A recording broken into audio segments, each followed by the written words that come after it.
A common problem that happens on Google Sites is all of a sudden you realize that some of your material, maybe it's a picture or a paragraph, is on all the pages of your Google site, and that's not what you wanted. The good news is that's pretty easy to take care of.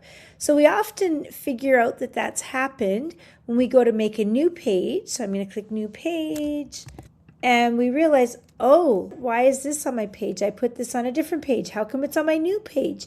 And then you go and you start to click on some of your other pages and you realize, oh my goodness, that is on each one of my pages and I don't want it everywhere. So the good news is that you can just edit your footer and get rid of it. Now, a word of caution is that if you just delete it, it's gone and then you have to start from scratch.